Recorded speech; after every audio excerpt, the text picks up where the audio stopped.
Alright, you're about to learn How to Play Chess, the complete guide for beginners. Who doesn't want to be a cool intellectual and play chess like a pro? Think about it. This game definitely stands out from everything else and has tons of admirers all over the world. So, do you want to join in and learn the basic rules and even some winning tricks and techniques? Then make yourself comfortable and listen up as we're about to spill all the secrets. But before we get into all the details, click subscribe and turn on notifications. Now you won't miss a thing. Okay, let's start with a basic introduction to chess to make it easier for you to understand the rest, or to simply refresh your memory. A chessboard consists of 64 square spaces. There are files, which are the columns going up and down, pointing at you and your opponent and marked from A to H. And then there are ranks, the horizontal rows from 1 to 8.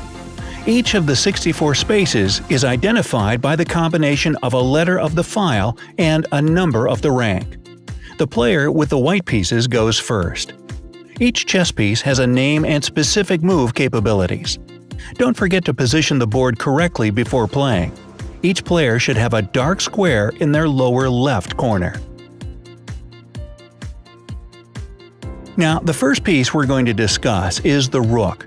It's placed at the corners of the board, which are A1 and H1 for one player, and A8 and H8 for the other. The best thing about rooks is that they can move any number of vacant squares both vertically and horizontally. If your opponent's piece blocks either of your paths, move the rook to the occupied square, and there you go. Another player's piece will be long gone. But remember one important thing. Rooks can't jump over pieces. That's checkers. If one of your pieces is between your rook and your opponent's piece, this move is not going to work. Next, we'll take a closer look at the horse or knight. Knights are placed on squares B1 and G1 for one player, and B8 and G8 for the other. Unlike rooks, knights can jump over other pieces, and they're actually the only piece that can do that. They move in an L-shaped pattern, 2 squares horizontally and 1 vertically, or 1 horizontally and 2 vertically.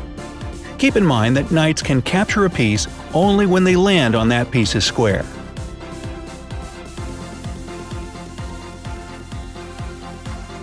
Next up, we have the bishops in square C1 and F1, or C8 and F8. Bishops can move over any number of free squares in a diagonal direction. Just like rooks, they can capture an opponent's piece standing in their way by stopping on that piece's square. But step aside, everyone. It's time for the king and queen to enter the game. Welcome, your royal highnesses. You only get one queen, D1 for a white queen or D8 for a black queen, and she's the most important piece on the board, basically the rook and bishop combined. She can literally do whatever she wants, moving any number of vacant squares horizontally, vertically, or diagonally. She captures pieces on her way by moving to their squares. The king's place is one of the 2 last empty squares, E1 and E8. The king isn't as powerful as the queen, and can only move 1 square at a time horizontally, vertically, or diagonally. He can attack any piece except for the other king and queen, and that's because he can't move close enough to initiate a capture. But don't underestimate him. The king is unbelievably valuable. If you lose him, you lose the game. So try to protect him at all costs.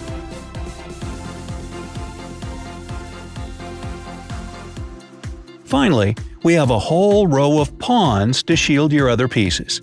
They take the rows from A1 to H1 for one player, and from A7 to H7 for the other. Pawns move 1 square forward with one exception. The first time they move, pawns can go forward either 1 or 2 squares, but no more of that after the first move. Only 1 square at a time for the rest of the game. Now, there's one downside to pawns. If your opponent's piece is directly in front of your pawn, you can't move it forward or capture the piece. Talk about inconvenience, right? The only way for the pawn to capture the piece is when that piece is placed one square forward and another one to the left or right of the pawn itself. And there we have all the chess pieces. Okay, so to win and become a true chess champion, your task is to checkmate your opponent's king. It may sound like a piece of cake, but it's way more complicated than you might think. Checkmate basically means putting the king in a position where he'll be captured because he can't move or be protected by any other piece. The more of your opponent's pieces you capture, the easier it'll be to checkmate. Just don't focus all your energy on this. Your own king should be properly protected at all times so that your opponent can't get to him. Before you checkmate your opponent, you can just check them. This means that you should have one of your pieces within capturing range of your rival's king. In this situation, you must say check out loud to let your opponent avoid checkmate by moving their king to any free square, blocking the check by placing one of their pieces in front of the king to protect him, or capturing your piece that has placed their king in check. The same applies to you as well. If you're in danger of a check, you have the same three options to escape it. To avoid a check yourself, think carefully before making any move that might expose your king to capture. Only one rule applies here. Do not move your king onto a square that your opponent's piece might move to on their next move. But enough with all the theory. Let's talk strategies. Even though the game ends with checkmate, each of the pieces has its own relative offensive strength value. For pawns, it's 1 point. A knight's value is 3 points, 3.5 points for a bishop, 5 points for a rook, and 9 points for a queen. This is really helpful when comparing the total points value of each player to see who has the current advantage. The most important thing to know is the strong points of any piece. Pawns, for example, are stronger when they're together in chains to protect one another. Try to keep them that way unless you see an amazing opportunity to break the chain and make a great strategic move. Knights are weak and useless if you keep them near the edge of the board. Knights can control up to 8 squares, but when you put them near the edge, this number gets cut in half. Use their abilities to your advantage instead of limiting them. Bishops are at their strongest when they're on or near long diagonals. They can control more squares. Rooks have the most power in open files. Try to position your rooks on files that don't contain any of your pawns. Rooks can also be quite helpful on the 7th rank for white and the 2nd rank for black, but only if your opponent's king is on the starting rank. But what about the queens? They are dripping with power on any square, right? Well, the center of the board is actually the best place for them strategically, but the worst in terms of all the danger they're exposed to. Successful chess players suggest keeping the queen one move away from the center and trying not to block her movement with any of your own pieces. For the kings, there's only one strict rule. Do anything you can to make sure that your opponent doesn't get to him. If you want to make your own rules on the chessboard and be the main force of the game, try to control the center of the board. Your opening can help you do that. A D or E pawn is a great way to start and open the center of the board. The best follow-ups after a couple of pawn moves are knights and bishops. To claim the center, use your pawns while attacking your opponent with all the other pieces. Your opponent will then have to stay on the side with the limited options to choose from. Change things up and use all of your pieces, except for the king, of course.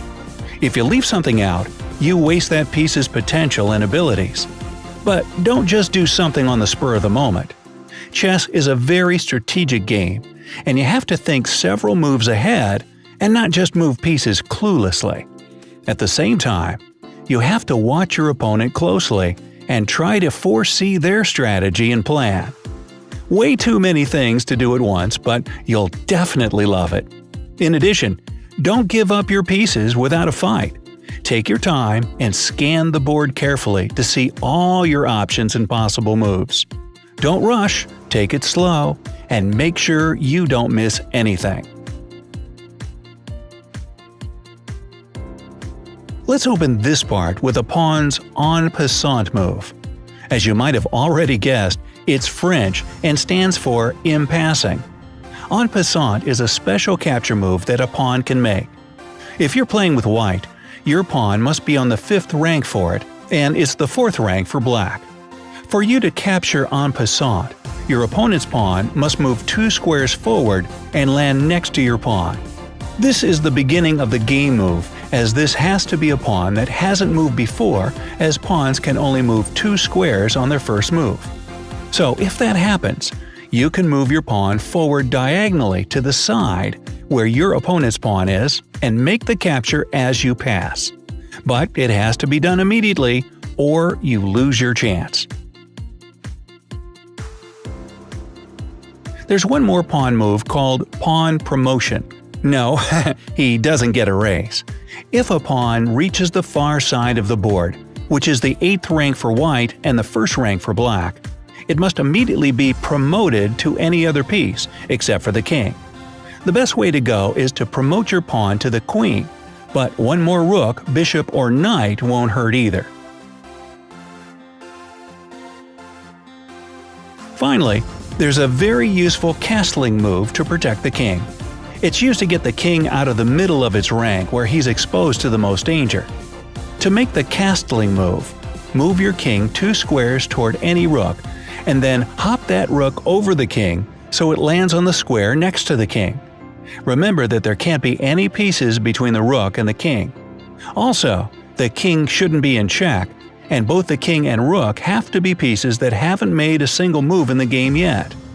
If all these rules apply, you can confidently go for the castling move.